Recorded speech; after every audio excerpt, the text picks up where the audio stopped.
He'd known me since I was little, and because he and my twin brother Peter got along so well, he tried to be buddies with me too.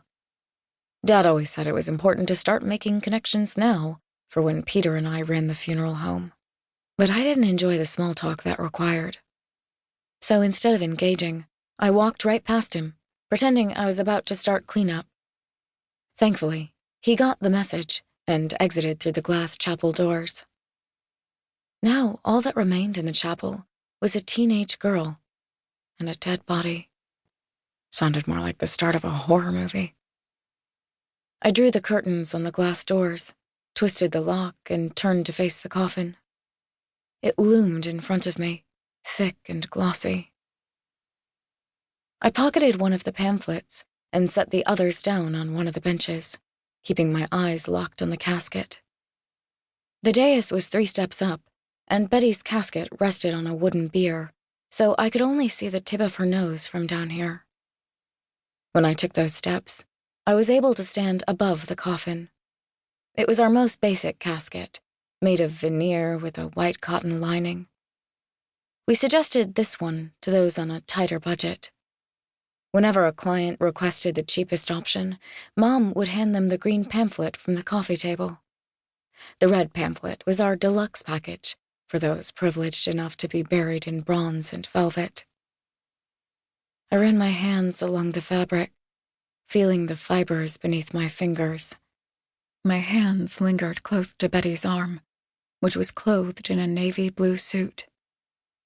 That was Mom's job, in body prep, if the clients didn't provide an outfit. Dad did the rest.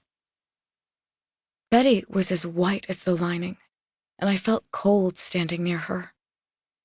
Her face, in particular, was whiter than the rest of her body, thanks to all the powder, and her skin was pulled and molded to make her look younger than she was, less human than she was.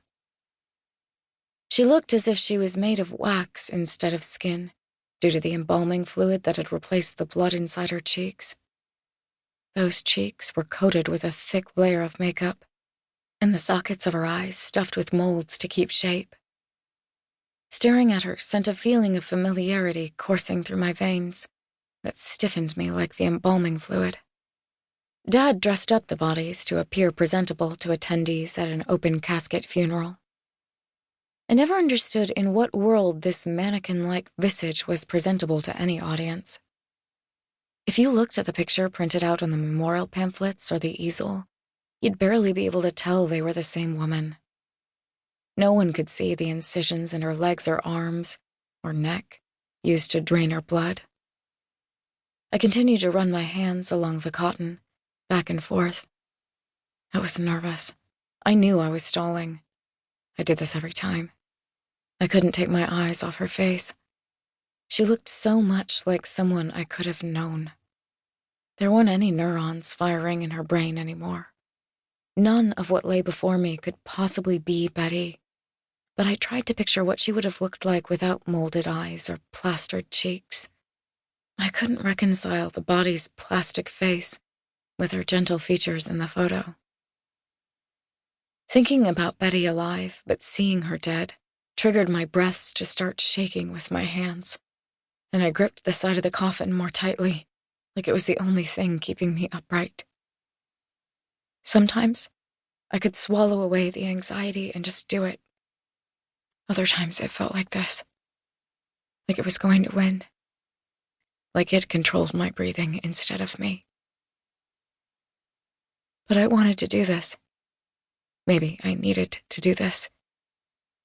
I felt for my breaths, and I took them back, made them slow, reminded myself they were mine.